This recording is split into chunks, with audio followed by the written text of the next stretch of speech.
Hi guys, it's Rick Shiels down here actually in London at the moment. It's Thursday and I'm going to summarise the 2 rounds of golf that I played on Monday. I'm going to do the PJ Lancashire event first and then I'm going to do the 1836 event at Warrington. So it's Thursday, and the reason why it's 4 days later is because it was still quite raw for me to speak about on Monday. I couldn't have possibly summarised the rounds on Monday. I was far too not in a good place.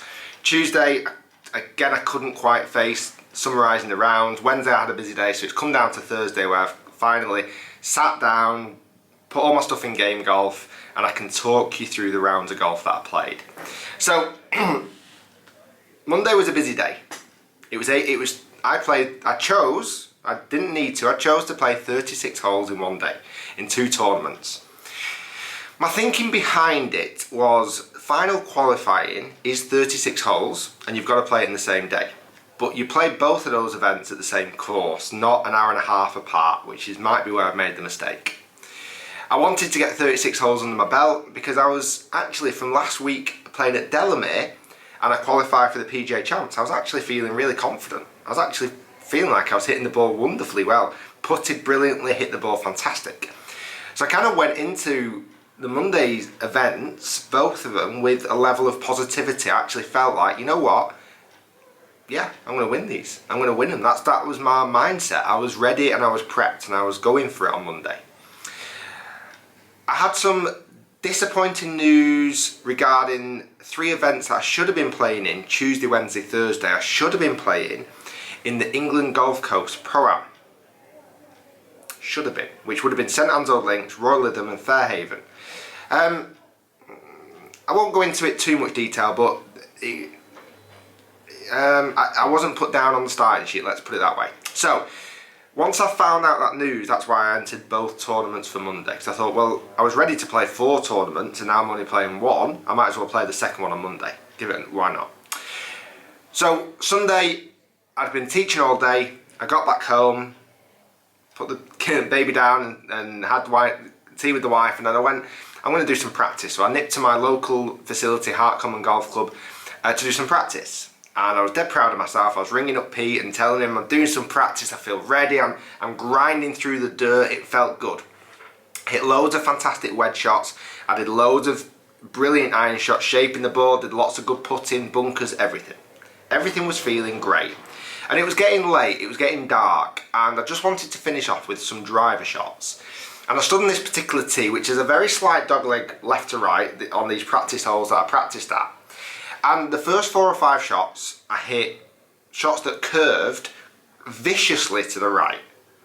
And I was like, whoa, like 4 of them in a row as well.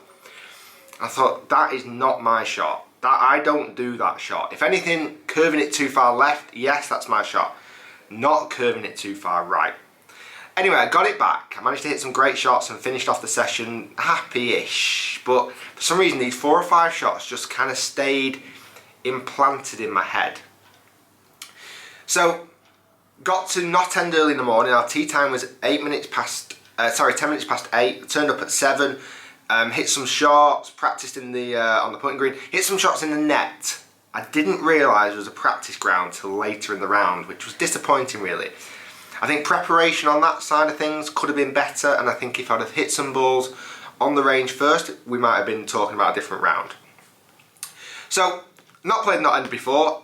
It's right on the peninsula coast, opposite the estuary, the sea from Fleetwood, where I've played a few times. Beautiful spot. If you've seen the vlog, lovely spot. And the course was, honestly, I thought it was really nice. Great condition.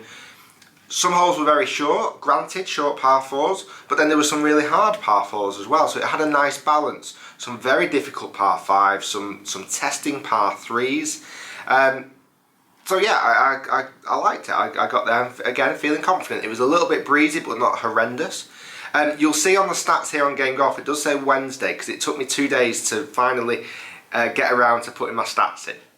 So I do it post round. I actually go onto Game Golf and add the stats in after that. I don't like tagging, I just do it this way. So I still get all the numbers. I would say it's 2 or 3 yards out potentially, but I can't imagine it being a lot, I really can't. So, first hole,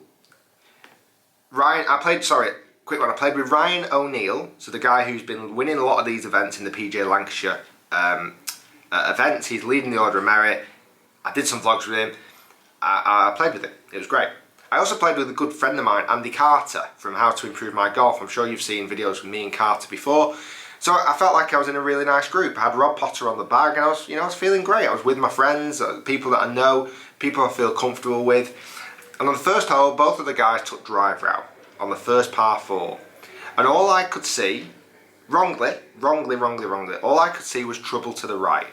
Because in my head, I still hit this shot that curved to the right when I did it on the practice ground the night before. So I had to hit a 2-iron, which, to be fair, probably wasn't the wrong choice. It was the right choice.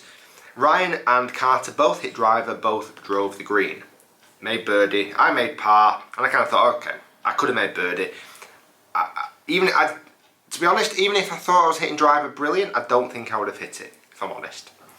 Second hole was a very testing par 3, back into the wind, 220 odd yards, hit 2-iron just short, didn't get up and down. So I've dropped a shot early doors. Then the third and fourth hole, you can just see them here on the stats. Let me just open this up a little bit bigger. So the third and fourth hole were very easy par 4s. 260 yards probably maximum distance on both of these two holes. Third hole and the fourth hole. But notice on the clips here, all trouble up the right. All trouble up the right. And again, because I couldn't commit to hitting driver, I had to hit 2-iron, arguably my favourite club in the bag. It normally hits me about 250 odd yards. And I hit both of the tee shots on the third and the fourth hole way left. Scared. I was just scared of the trouble to the right. And you know what I said to myself, and I was talking to Rob about the decisions I'm making on those tees, and I said I can't win the tournament now by hitting driver, I can only lose it now. And that's kind of what stuck in my head. And because of that, I played much more tactically than what I normally would do. So third and fourth hole, I hit 2-irons. I still only had 50 yards in, didn't get up and down either time. So I'm 1 over, coming to the few holes. Anyway, cut long story short, I made a birdie on 7. I made a fantastic par on 6 actually. One of the best pars I've ever made, a par 5. Didn't hit a single good golf shot and managed to make par, quite happy with that. 7 made birdie, so I'm back to level par thinking, I don't actually deserve to be at level par, but I'll take it. Because I was hitting it rubbish, I wasn't hitting it well at all. Got through 9 holes, level par. Andy Carter was at one point through the front 9, 4 under. Bit of history with Andy Carter, he won this event last year. So he was pumped for this, he was playing it innocently, he was ready for this. Ryan O'Neill I think was maybe 1 under, 2 under. Again playing steady golf. So I get through the turn, I managed to get through 10, 11, 12, not particularly hitting it well. Again, all trouble to the right. I hit some of the most left shots I've ever hit in my life. 12 was the first time that I made a birdie on 12, so I've actually gone to 1 under. Thinking to myself, I don't deserve to be 1 under, but I'm 1 under. Didn't deserve to be, but I'm 1 under. 13 hit the best drive of the day, came off with bogey. I'll talk you through my stats in a moment. Then 14 and 15, so I'm back to level par now. 14 and 15, 2 holes. If I could play again, I would do in a heartbeat. 2 par 3s, 1 up the hill, then 1 back down the hill. Misjudged the wind and the distance on the 14th, hit it over the back, had an impossible up and down over some trees. Duffed the chip, just came off with a 5, a double bogey from nowhere. So now I'm 2 over thinking, great, well that was fantastic. So I've just gone from 1 under to level to 2 over, super. 15 down the hill, par 3, hitting the short side bunker, the only side I can't miss it on, to the right, and I missed it to the right. Sorry about this, some noise in the background guys. 16 made par, very difficult hole. 17 dead easy, par 4 down the hill, made par. 18 made par, finished 3 over. But kind of felt like that's what I should have shot, but also felt there could have been a lot better in there. Oh, stats, I hit, it was something ridiculous, like, was it 10% of fairways? 15% of fairways. How bad is that? 15%. And I can't blame that all on driver, because a lot of that were 2 irons that I was missing fairways with, because I couldn't hit the ball. I couldn't trust myself hitting it straight. Did well to hit 50% of the greens.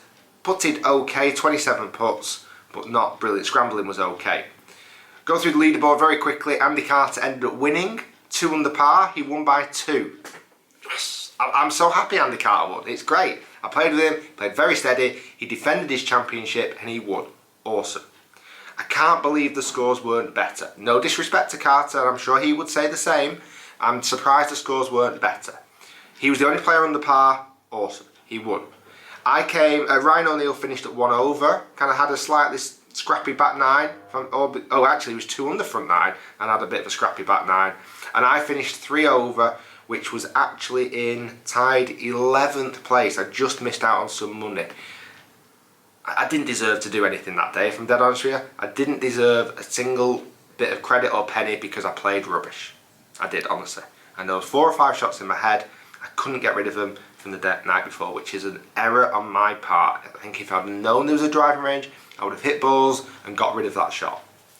Anyway, that was the Lancashire PGA Cobra Players Tour number 4 at Knott End Golf Club. I came 11th. My mate Andy Carter won, so I'm proud. Very, very well done, Carter. By the way, guys, go and tweet him, would you? Just congratulate him, because I think he deserves that. That was a big confidence booster for his round. I'm sure he won't let me forget it. And now I'm going to talk about the second round. So after this, I drove an hour and a half to Warrington Golf Club, and I'll go through my second round. There's a little bit more to discuss there. Thanks for watching, guys. Stay tuned, do subscribe, and we'll see you very soon with the next video.